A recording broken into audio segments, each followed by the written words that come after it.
Yo, what is up, guys? So this is gonna be one of many free agency videos for the Washington football team.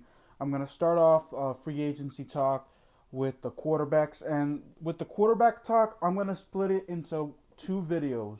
One is free agents that Washington could sign, and then another one I'm gonna spend talking about trade rumors, because there are some trade rumors going around with either Marcus Mariota coming to Washington or Derek Carr coming to Washington as well. So I'm gonna do that as a part two, but this is part one, talking about the free agents available.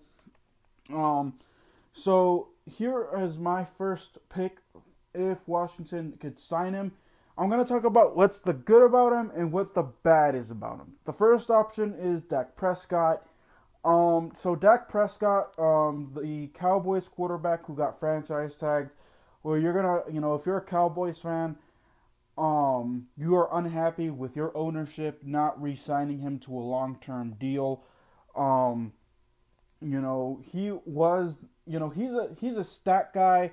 He can, throw. He's mobile.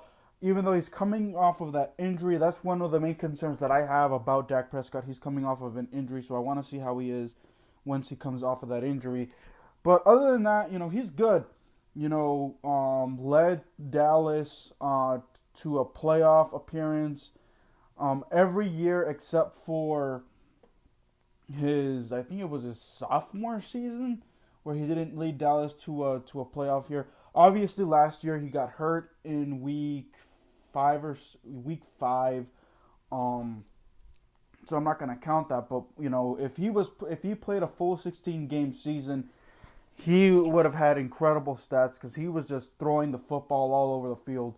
But the injury is a concern, and also money is a concern. I don't think me as a Washington front office or me as a fan, I wouldn't want to see our cap space, because Washington's cap space is top 5 with $52 million dollars in cap space.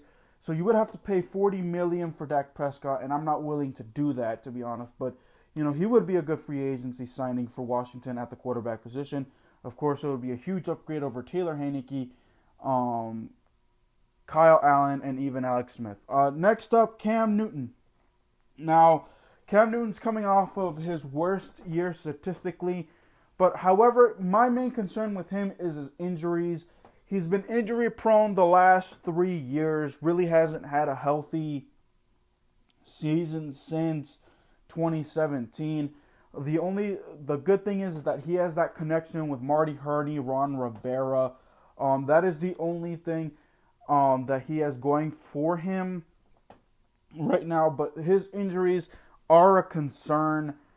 He hasn't been able to stay healthy. Had very low stats last year. I think he had 11 touchdowns to 7 interceptions or something like that. It was something like that. His stats weren't all that good. Really had fumbling problems as well. So that's a huge what's the saying? Huge knock on his record, that he really isn't a healthy guy anymore. I remember they used to call him, what was it, Super Cam? No, he's not Super Cam anymore. But other than that, he was a 2015 MVP. But other than that, really just that is, like I said, right now I'm talking about the free agent quarterback, and all these quarterbacks have upsides and they have downsides. But in my opinion, they would be upgrades over the quarterbacks that Washington has now. Okay, I want to make that perfectly clear. So that is my yay for Cam Newton and nay for the positives and negatives of Cam Newton. He has that connection with Ron, with Marty. Granted, he probably have better weapons here in Washington than he would have in New England, but the injuries is a concern. Next up, Jacoby Brissett. This is harder to pick on because in the Colts season 2 years ago when he got the start after Andrew Luck announced his retirement literally like 2 weeks before the regular season of the 2019 season. Jacoby Brissette was thrown into the fire. Did pretty well, actually. Had a 5-2 record before he got hurt. And then, we just went downhill from there. Really, there's going to be knocks, okay? There's going to be reasons why these quarterbacks would be a good fit in Washington. But if these quarterbacks stay healthy, then they could. Jacoby Brissette is not an exception. Had an incredible game, had an incredible season. Like I said, the 5-2 start that he had with Indianapolis, just injuries derailed his season. Didn't get a start, I believe, last year, because Phillip Rivers was played okay. Even when Phillip Rivers got hurt in certain situations, Jacoby Brissette played very well. But I think we're gonna have to wait and see what he could bring if he gets a starting job again. Ryan Fitzpatrick. Now this is gonna be more interesting. You're gonna say, Oscar, he's old, and Washington already has an old quarterback. Well, you're right, but other than that, man, oh man, Ryan Fitzpatrick, he has saved Tua Tagovailoa throughout the year. He is an incredible quarterback. Can make the passes, make incredible passes. Is somewhat he can move even at 38 or 39 years old that he is. He can move, but that arm is what catches my attention. He's able to make the big passes. Like I said, saved Tua Tagovailoa last year a couple of times. Led the Dolphins to a 3-2 record before he was benched for Tua. Had an okay year the year prior when the Dolphins were tanking for Tua or whatever it was. So, that he's going to be the most positive of the quarterback free agents right now. Okay, Ryan Fitzpatrick. I would want to sign Ryan Fitzpatrick to a 1-year deal if he's going to stick around. Could be a good bridge quarterback for Washington this year. And then finally, for the wide receiver for the free agency talk, Jameis Winston. Now, at the time of this recording, I think Jameis Winston, because he's supposed to be the heir for Drew Brees. At the time of this recording, I don't know if he has re-signed with the Saints, but he is another quarterback who has an arm. Unfortunately, the system that was put in place in Tampa, because it's already documented, the 30 for 30, had 35 touchdowns, 30 interceptions 2 years ago, but he played incredible. The one game that he did start in or stepped in for Drew Brees, that one game, I think he should have started in place of Taysom Hill, in my opinion.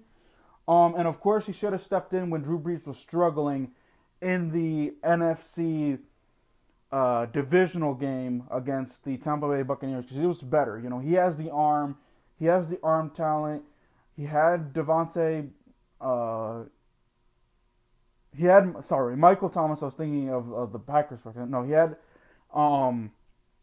had Michael Thomas. He had, he played, he had that 55-yard bomb that actually gave the Saints the lead late in the second quarter, early third quarter. I can't remember when it was, but I remember, that would be the upside. He has the arm, he has the talent, and I would like to see how he does in Ron Rivera's offense. But like I said, he's most likely signing with the Saints.